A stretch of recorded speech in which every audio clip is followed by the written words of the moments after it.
I am really excited. Oh, I guess now we're on air. I'm really excited to talk to you again. It's been a while, but I want to say thanks for taking time to share your tips with students, especially students who are looking for a job and maybe have a PR, communications, marketing background, and are interested in a job like yours. So thank you so much, Rachel Polish, for joining me. Thank you for having me. I'm really excited. This is my first time being the center of attention. I'm usually doing this a lot of the behind the scenes work for setting these up and coordinating. So it's kind of nice to be the one talking instead of just socializing on Twitter and all of that in the Excellent. Excellent. Well, I'm thrilled to have you and hope that students can take away some great tips from you and learn from your successes. I should mention that we've known each other for 2 years, although we've only recently reconnected because you took a course that I developed at Framingham State, event planning and new media. And I was just curious, what made you want to decide to take that course? So I was a senior. It was my 5th year. I was a senior. I majored in nutrition, so I had gone through most of the nutrition curriculum at that point, and I was kind of toying where I wanted to go, as I'm sure many seniors do at that point. Which direction? What do I want to do? And the typical route for a nutrition student was to become a dietitian or a nutritionist, or work in a hospital, or do some kind of food service managing role. And I just kind of knew that that wasn't going to be what I ended up doing. I really wanted to be more along the lines of event promotion, event coordination, and in the nutrition field. I still have a passion for food, but not in the same clinical sense that most people have when they major in nutrition. So I had a few extra credits that I could take, and I had to fill those. So I was looking for something that would be interesting and give me experience outside of the nutrition field, because it's very scientific, it's very by the books, it's very planned out for you. And I knew that I needed something else that was going to get me a job that I would enjoy. And I wasn't against sticking things out and, starting really small and working my way up the ladder, but I didn't want to have to do it for 10 years. And so whatever I could do at that point to learn more about the industry that I thought I would like better, that was what I was going to do. So when I saw the event planning course as a new option, I think it was a newer offering at the time, I was like, that sounds interesting. Why not? And it ended up turning out really well. So it was a good choice. And I still think at this point, and we'll probably talk a little as the discussion goes on, but I still think that taking courses outside of the direct curriculum is so essential, especially for people. I mean, a lot of people in the nutrition field like the very, it's a very scientific, and they're on the path, and that's good for you. But if you have any kind of inkling that you might want to do something a little non-traditional, I would really encourage people to consider other courses outside of their department that might be beneficial, in a different aspect, that are a little more broad, but still get you towards something you might be more interested in. And that particular course was offered through the communications school at Framingham State University. Used to be college when I went there, but now it's university.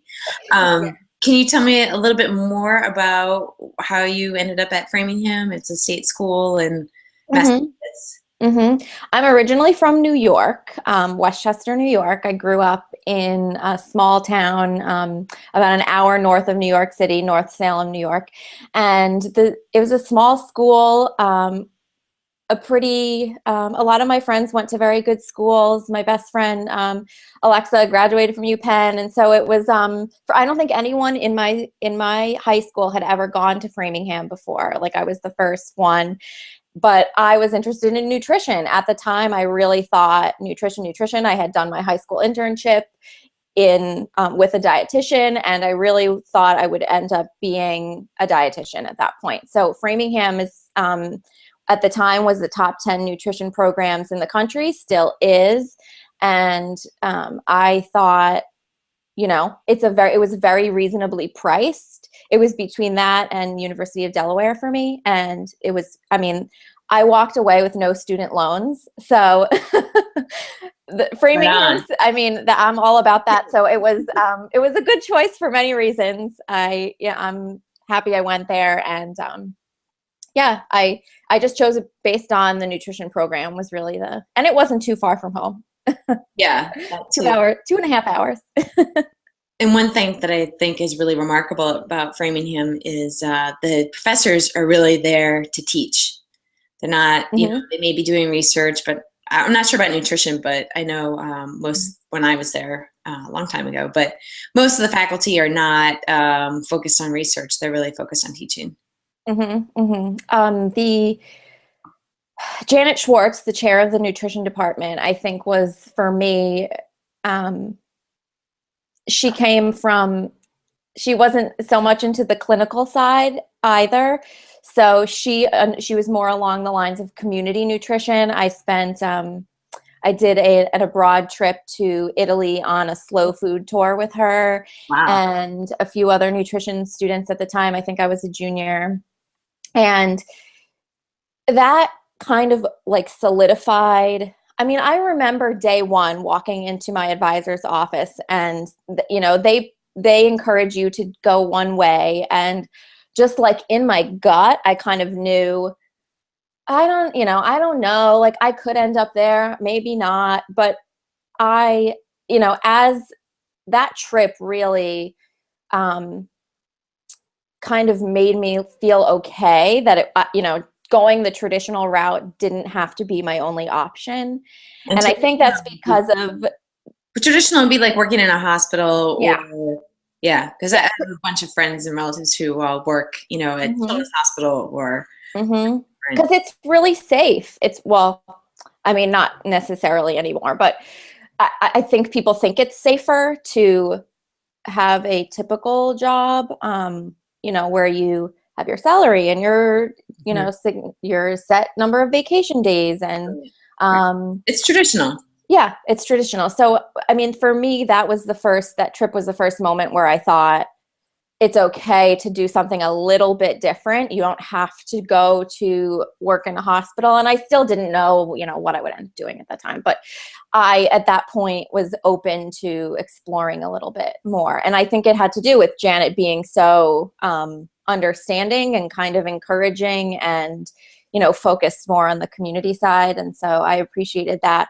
Also, at the same time I was taking your course, I took another course. It was computer applications for nutrition, and it was taught by a dietitian who works for Cooking Matters. And she was also had her own food blog, and she actually won her wedding based on her food blog. And when she told that story, yeah, she wanted a kind of a sustainable, she was a dietitian. She is a dietitian. She wanted a sustainable wedding. And so she applied via her blog. And because she had such a social presence, she won the sustainable wedding, all paid for. And like that also gave me like, okay, this is kind of powerful. You can win a wedding. That's nuts. So I don't know, like a combination of those things. So you're right. The teachers are not necessarily into just research. I never had any TAs. The classes were really small. So I think that helped. Yeah. Well, tell me about what you're doing now.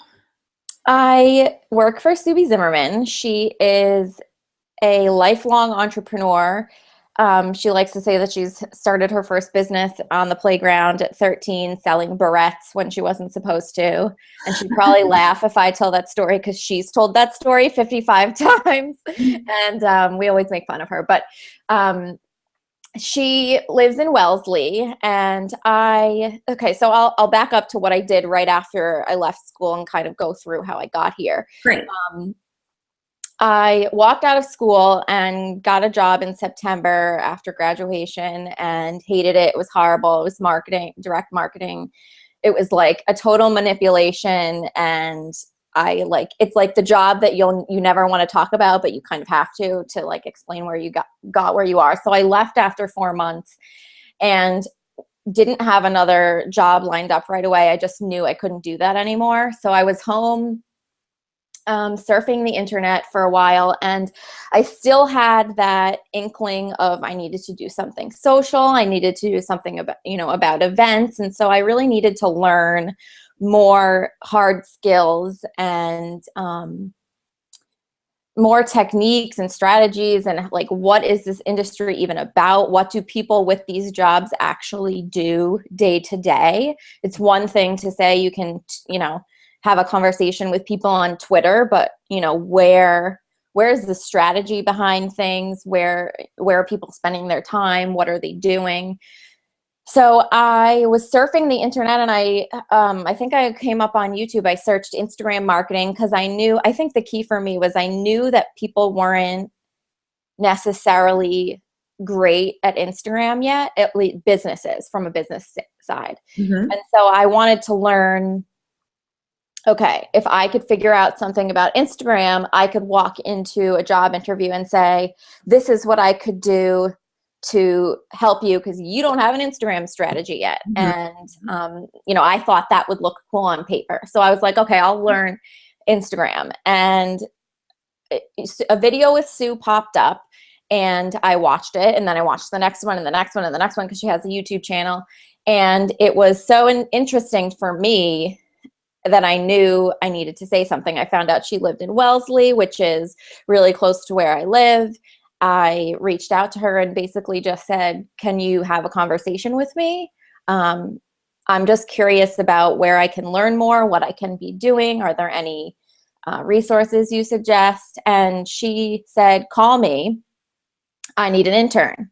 Mm-hmm. And so I ended up working with her for free as an intern for several months. And I know that people get nervous about taking on things that they're not paid for, especially after you've been paid at some point. You kind of have this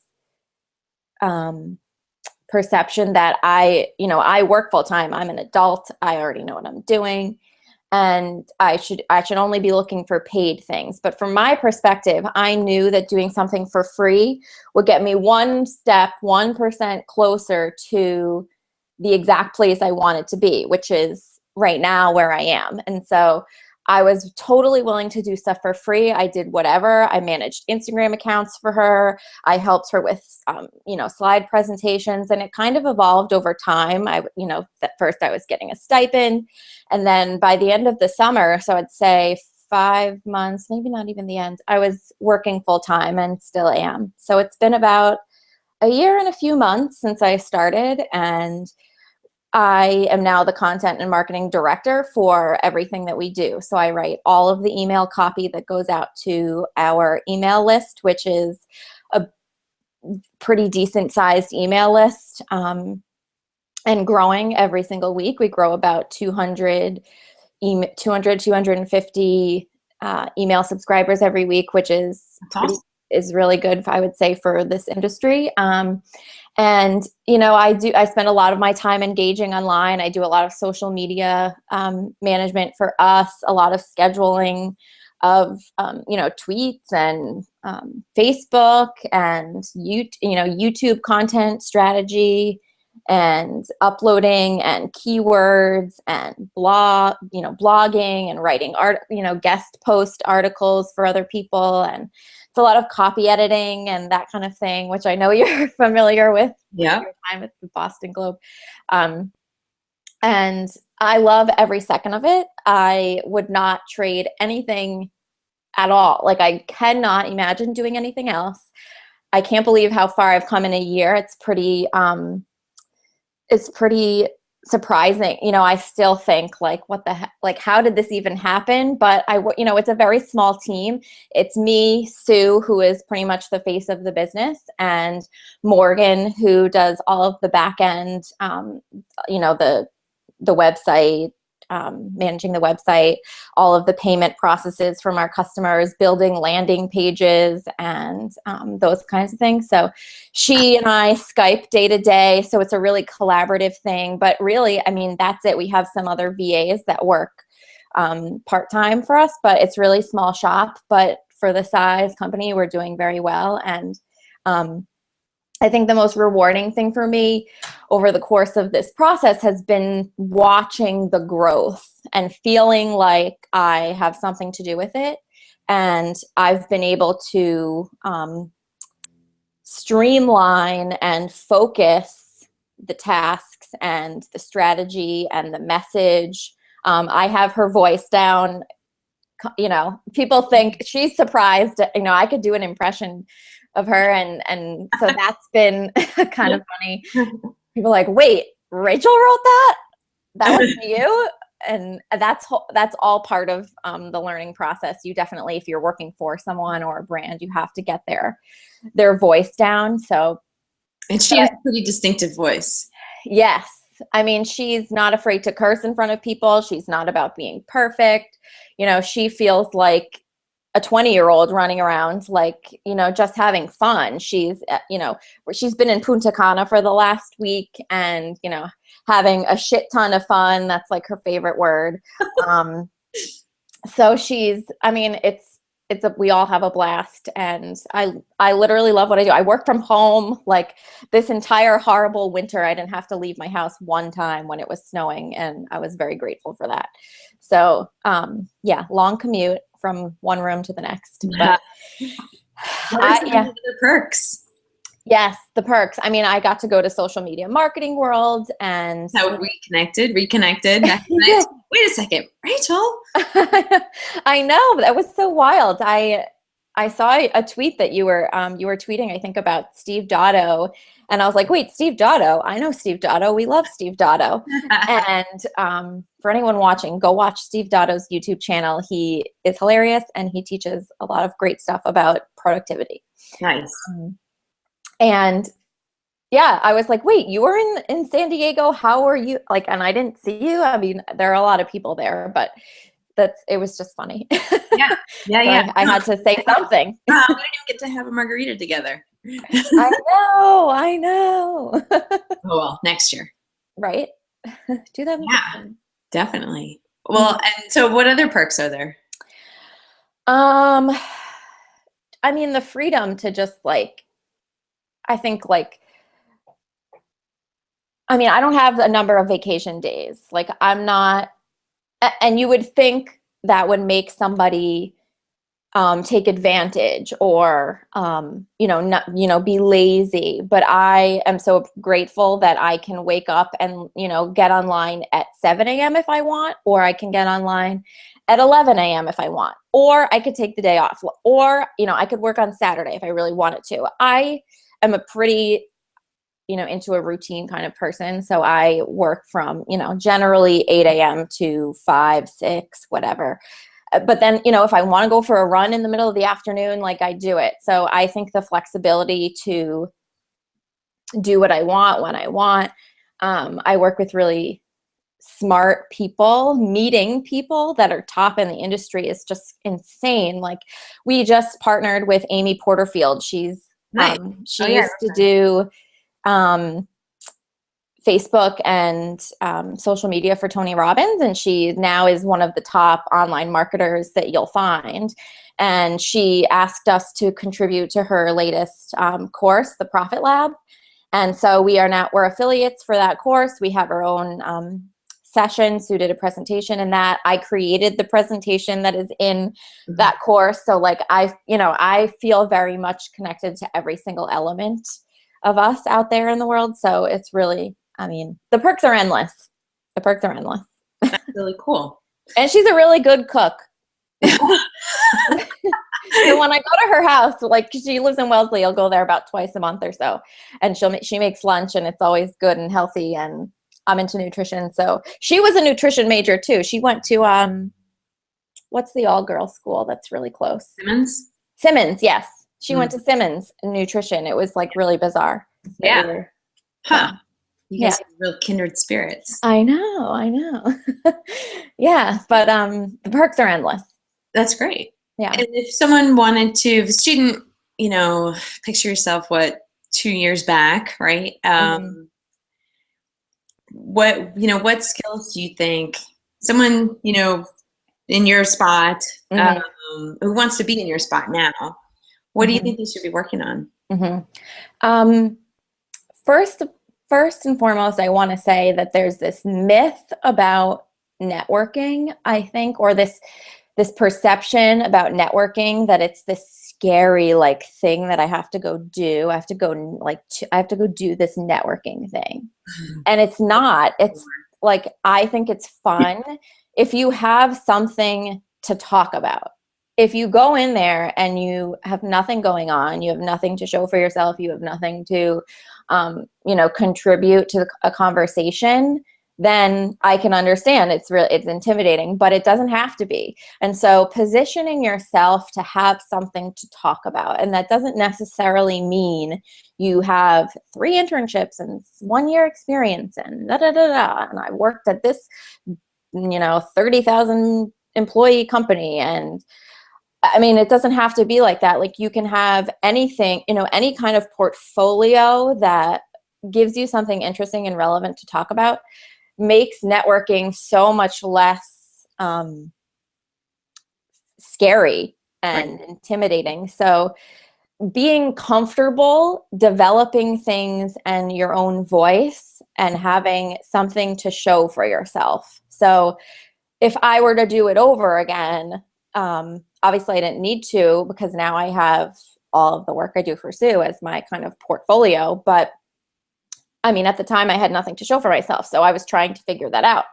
And I would say, putting together some kind of blog or WordPress website or YouTube channel, or become a Periscope personality like that, something interesting, learn, I help, I help a famous YouTuber, increase their followers by 10% by telling them this one tip. Like, as you have a go-to strategy that will work for someone, like, what are some interesting things you could build and talk to the online world about, especially if you want to be in social media and marketing, because let's face it, that's where people are marketing and that's where the eyeballs are. So it's there to stay, for a while, until all of the marketers ruin it, like Gary Vaynerchuk likes to say.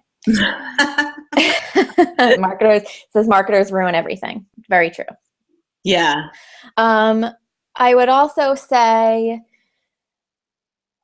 like, listening to as much as you can outside of school. I think higher ed has a hard time adapting at the pace of the rest of the world. There's lots of loopholes and policies and committees that have to be, gone through to get anything to change. And so just because you're not learning something in school doesn't mean it's not happening out in the world. There's so much going on, and so much that I learned the first 3 months of doing this. I was twice a week for 3 months, and I learned more than I did in 90% of my college experience. So what can you do to learn? There's so many webinars going on for free, because that's how you sell these days. It's a lot how a lot of people sell is through webinars. And so people are always giving away free webinars to get somebody to watch it. And so you don't have to buy what they sell at the end, just watch the webinar. Right. There's podcasts, like, I'll give you a few of my favorites. James Altucher, he's an amazing person to listen to. If you, he's a blogger, an author, New York Times bestseller. He's crazy amazing to listen to. Chris Brogan Mm-hmm. is a local Boston podcaster, and he always has an interesting spin. He's a nerdy guy, and he always has something interesting to say. And then Amy Porterfield has a really good like technical social media podcast. Also, Social Media Examiner. He's a good podcast for like specific skills. So I would say listening to podcasts, once a day on a long car ride. I go in and out listening to different ones, but you get a lot of like, there are some that are more inspirational and some that are a little more technical. So finding a balance of those two kinds of things really helps. And it gives you motivation every day. Like, oh, that's an interesting thought. Maybe I'll look into that. Or, oh, that's such a good point. If you learn 10 things on a podcast and then you walk into an interview and you talk about these ideas that you have, that sounds so impressive that, rather than saying, well, I was a communications major and I wrote an essay about social media.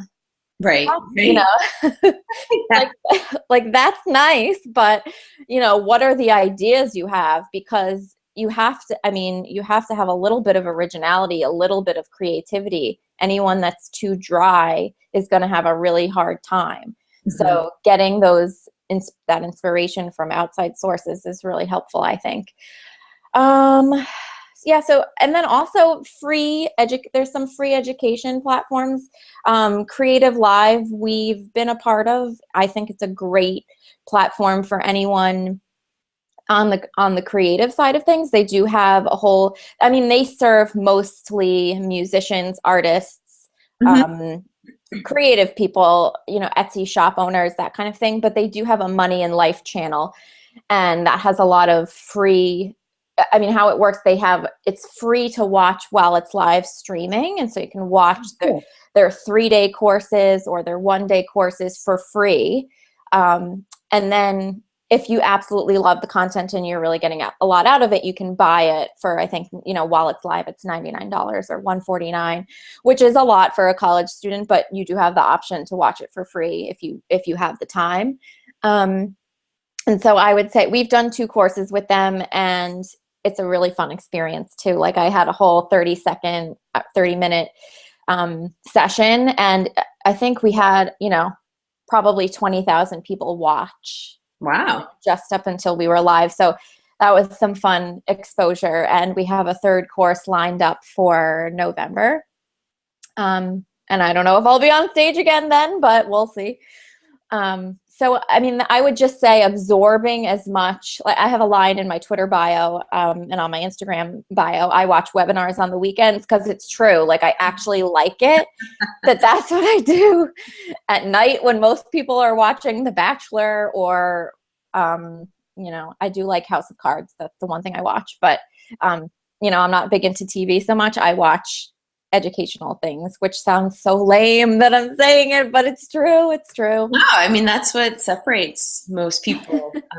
Yeah. And, like the people who you need to stay ahead, and there's so much to keep in track of. And that's one way to do it. But I do think it's important to pick one show, like pick one hit show and watch it and like really get into it, because that's, talking about networking, like you can go to House of Cards and talk to people about House of Cards, at a networking event, and create a connection that way. It doesn't have to necessarily be about work. And also productivity. You do a productivity tip. Who doesn't need to be more productive? Exactly. Yeah, no, that's very true. I watch YouTube. I guess I watch YouTube too. I love Gary Vaynerchuk's YouTube channel. Mm-hmm. Obviously, I love his book. If anyone wants a book to read, it's Crush It or Jab, Jab, Jab, Right Hook is his most recent, which is a good place to start if you're curious how social media, how people even make money doing it. Read these 2 things because they're good. That's awesome. What about for people who might be more experienced? What other tips might you have? Later in your career. Mm-hmm. I would say finding what you're good at. you might have a bunch of different roles on your plate and responsibilities that you do, but what's your favorite? And what are you really good at? And how can you turn that into something for yourself? So can you speak to that online? Are you engaging in Twitter chats about a particular topic? How do you get yourself to be known for a certain skill? And then who do you know out in the world that needs that skill? So there are plenty of people like if anyone's good at Google Analytics, I'd love to meet them because that's the one place that we are still trying to get good at. So you do? Mm-hmm. Yeah, Google Analytics is like where we are trying to up our game. We've got all the pieces, but the Google Analytics piece, like, if somebody sent me an email tomorrow and said, I'm really great, I've been working on Google Analytics, I've, done it for my site, this person's site, and that person's site, and they've, were able to increase their traffic by 40% or their click-through rates by 40%, just by me helping them for, X amount of time. Can I see what I can do for you? I'd be like, sure, because I got nobody else in line at this point. So, honing in on a certain skill set, for me, I've realized over the last year that I'm pretty good at writing email copy. And so I used to hate to write. I still kind of do. But it depends. Like now that I'm better at writing in her voice, I don't hate it so much. It's still the first thing I do every day. If I have to write an email to go out to our list, it's still, the first thing I want to get off. But I find that because I'm better at it now, it's not so dreadful, and we have a better success rate because of it.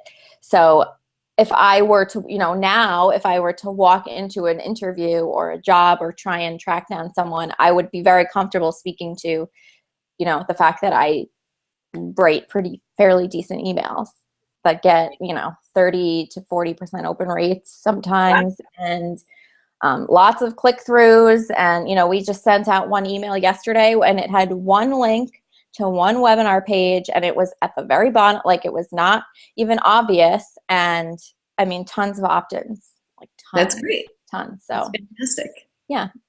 That's a very great skill to have, and to be able to attach those metrics. I think that's one thing that employers are really looking for or the way I explain it to students who I work with is, tell me what you can do for me, and then back it up with what you did with somebody, for somebody else. Right? Or why you have that skill or that confidence. And a lot of times that could be a portfolio piece.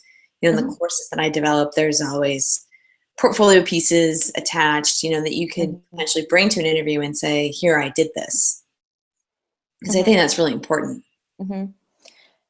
Definitely having proof for sure is, hard evidence to support your claims about yourself is very, very impactful. But it's hard to get there. So you have to do it for somebody first. And who is that somebody going to be? Is it going to be for, are you going to wait around for someone to hire you, or are you going to do it yourself? So, unless you get the opportunity to do it in a course.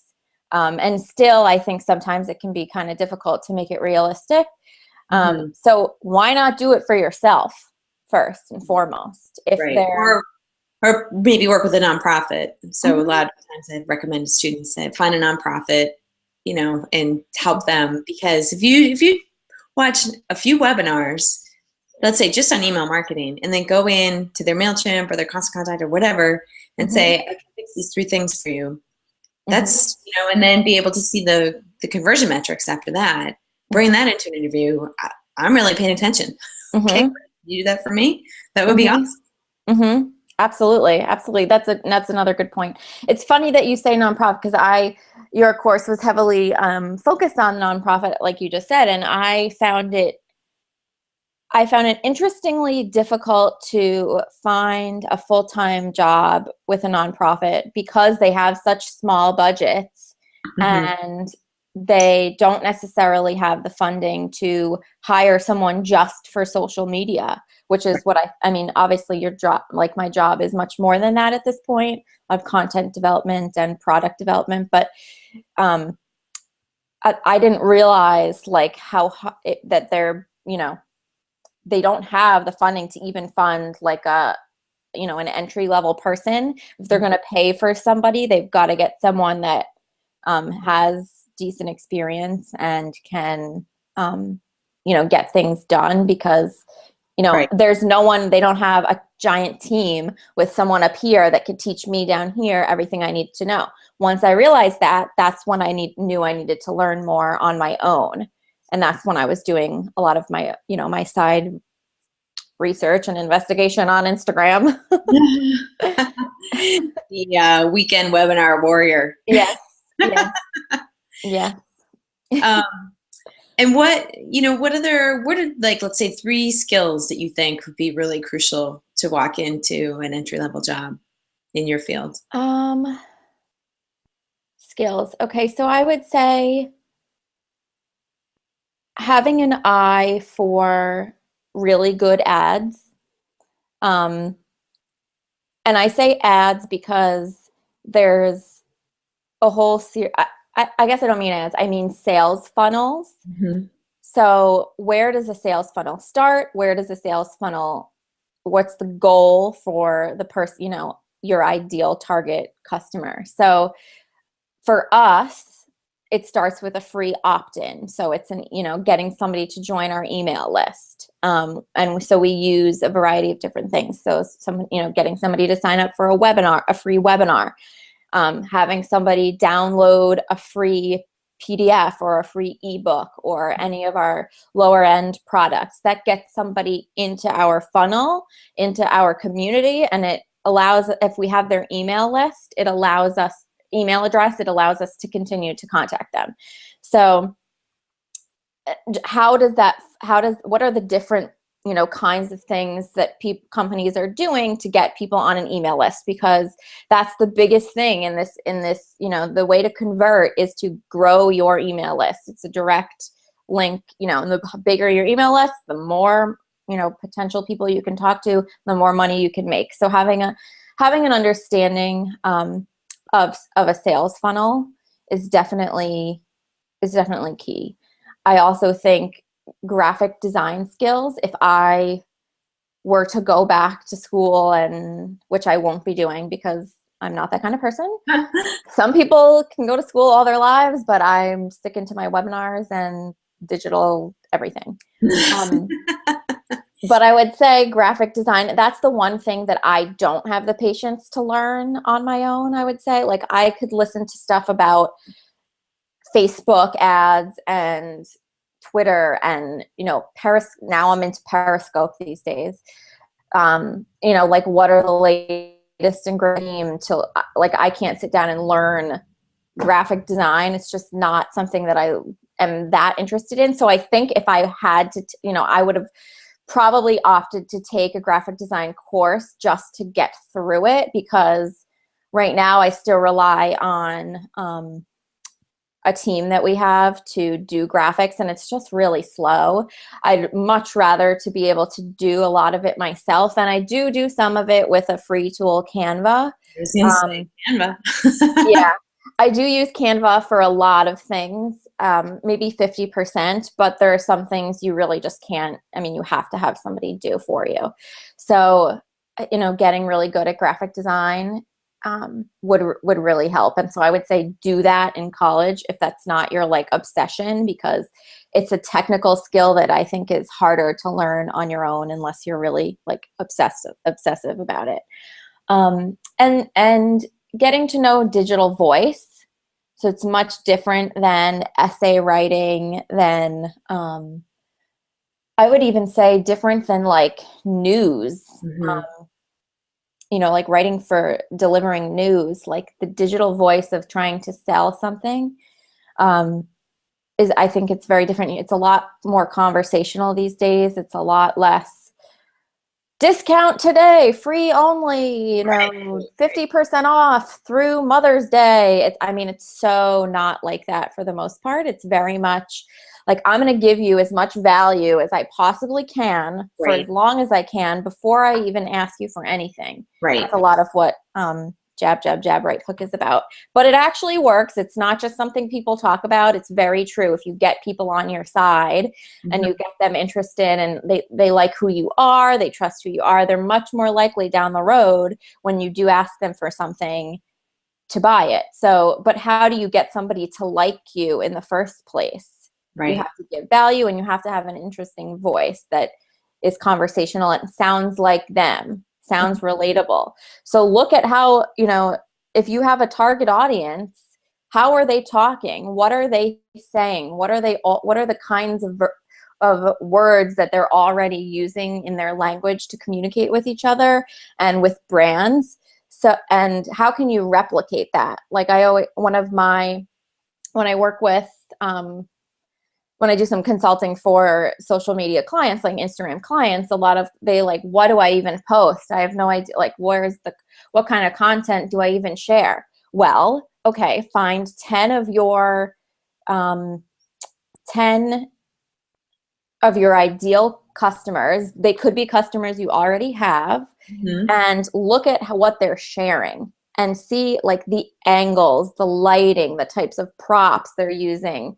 The kind of, you don't even have to engage with them. You just look at what they're posting. Just look at it and try to replicate it. I mean, there's a thing called a deskie. It's like a selfie for your desk. And so like people love taking pictures, like they've got their mug. I think I have like one on my Instagram account if anyone's interested. It's Rachel Polish, Rachel. There's one on there, and it's like, you've got your mug and your pen and, your lip gloss if you're a girl, and, your coffee or your Starbucks cup or whatever. And that's really popular. And so people see that in their feed and they think, oh, that's how I post. So I'm, they're cool. I'll post them. So just, even if it's product placement of your own, if you sell scissors, like if you sell scissors, put your pair of scissors in the cup next to the desk. Like that's what looks natural to your customer. So how do you get to that point where you understand customer voice and selling scissors? Send your new scissors, new prototype to 10 best customers, and say, hey, we would love to see a deskie. Yes, exactly. With your scissors. Exactly. I mean, it could be a contractor cutting whatever like plans they have. It could be somebody sewing. Scrapbooking. Like it could be my boyfriend who likes to cut his t-shirts so that he has a tank top to wear to the gym. Like, I don't know, like just something interesting that people are doing with scissors. And so putting it in its natural element is much, it's not the traditional, here's our scissors and they've got a new glittery handle that we're just launching today. Grab it while it's on sale. Like that's not how it works. And so just paying attention to the different kinds of campaigns and language that people use will help you understand the differences between, a news voice versus an essay voice versus a research voice versus a social media voice. It's so much more fun, isn't it? I mean, yes. Like the voice part's more fun, it's more natural. And then also the creative elements too are just much more. And it takes time. I'm a photo hoarder now. I take so many photos just to have in my arsenal so that if I'm dying for something to share and I have nothing, I know I never have nothing. I've always got something ready to go. Right. And because I'm stocking up, I'm paying attention to textures and I'm speaking to more of the Instagram space at this point, but Instagram's huge. Yeah. 300 million active users at this point, closer to 400. Wow. So, I live and breathe this. If I walk, tomorrow, I go to the beach. My boss, Sue, has a very nautical branding. If I see, some kind of interesting texture with shells and the water, I'll take a picture and save it. It doesn't sleep. It's not like a shut down, turn it off. And that could be unappealing to many people. But for me, I never feel like I have to go escape because I like it so much. That I have my moments where I just, I want to go to the mall or something. But, if I still get excited. I mean, I've got like notifications all day with, people liking stuff and commenting. And so I love it. So what do you have one quick tip that somebody could do tomorrow to get ahead of the curve? I would pick one platform, your favorite one, and just go follow the top people that are teaching social media marketing about that platform. So if you love Twitter already for yourself, go find Kim Garst, Joel Comm, who else teaches Twitter? AJ Amex. He's a newer one, up and coming. All of these people teach Twitter. So learn everything you can possibly learn about Twitter so that if you walked in to a job interview, you could tell them 10 things that they could do tomorrow that would help grow their Twitter following. So if you're learning from people that are teaching it every single day, you're up to, because we are always on our Instagram game. Like, we're trying to keep up with this new ad stuff going on. So it's our job to deliver the latest and greatest information. So for anyone that's following us, they're going to get Instagram information from us daily, every single day. And so you don't have to worry about trying to figure it out yourself all the time. If you want to know about Instagram, you just follow our blogs and YouTube and our Instagram account. So do that for anyone else that's teaching your favorite platform. YouTube, there are a lot of people that teach how to make better videos, how to improve your search engine optimization, your SEO, for your YouTube channel, for your blogs. Ian Cleary has a great if you're interested in like tools that help you learn, track analytics or find more followers, or just any kind of tools that have to do with social media. Ian Cleary has a great blog called Razor Social. So that's a really good place to learn if you just want to learn about tools. Pick one thing for yourself that you already like to do, so it's fun, and find the people that are teaching it and follow them and learn from them. And if they can teach it to you and you can learn from them, then you'll be able to teach it to someone you work for. And Sue has a whole bunch of people that you could just go onto her website and check out, right, to see who else she recommends who are like her but doing Facebook or doing LinkedIn. I could shoot them off right now. Yeah, go for it. LinkedIn, I would go to Vivica Von Rosen. She's the number one, in my mind, LinkedIn person. YouTube, I would say Sean Cannell. He's a YouTuber. Sean Cannell and Steve Dotto, along with his productivity stuff, teaches YouTube stuff. And Savvy Sexy Social is a YouTuber teaching social media, but if you pay attention to what she's doing, you'll catch on to those YouTube strategies. So that's Savvy Sexy Social. Nice. For Twitter, like I said, at Kim Garst and Joel Comm. Facebook, I would go to Amy Porterfield. She's, in my mind, tippity top. Instagram is us, Sue, the Instagram expert, Sue B. Zimmerman. What am I missing? LinkedIn, Pinterest, Cynthia Sanchez. We have a good YouTube video about the difference between Pinterest and Instagram with Cynthia Sanchez. They filmed that together. That's great. Yeah. I don't know if there are any others, but those are like the people that we. Yeah. Yeah. Like just when you think, oh, I just graduated, I don't have to worry about this stuff anymore. Mm-mm. Nope, we have a whole new curriculum for you. Well, it's changing every day and it's too hard. Like it's too hard to keep up with every single platform. Like to me, LinkedIn, like I'm on there, but it's tougher for me to like get excited about it and all the nuances and the ins and outs. So I'd rather, if I follow Vivica and when I learn something here and there from her, great. I'm in Instagram mode right now. I'm kind of like where I'm thinking about getting Sue to do a weekly Periscope chat. So I'm paying attention to Brian Fanzo because he's been teaching a lot about Periscope and live video streaming in general. So like when I'm into something, I'm like, I got to figure this out. I got to crack this. So I mean, I get really obsessive over certain things. So That's awesome. No, that's a good skill to have. Well, I know that you probably have other things that you probably want to jump into, but I was just wondering, what's the best way for people to reach out to you on social media? I am on Instagram is my main sandbox of choice. So Rachel Polish on Instagram. On Twitter, I am Rach, Racha Polish.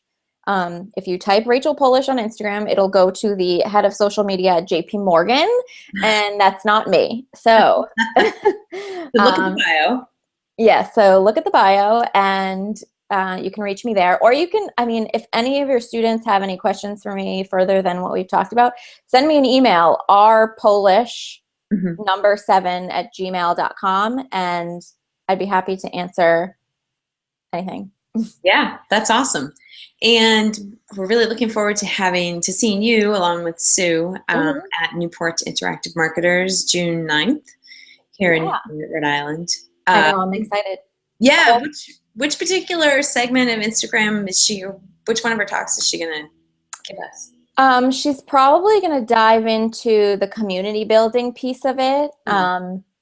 That's still, it's part of the presentation we did at Social Media Marketing World and people really liked it. So we have a few tweaks in there, but yeah, she'll probably spend a lot of time on the community building, like the hashtag strategy, using, geolocations and that kind of thing. Nice. That's great. Yeah, because a lot of people come to Newport and have never been here before, or it's always changing. We have tons of new restaurants and things like that. So it's a good opportunity, I think.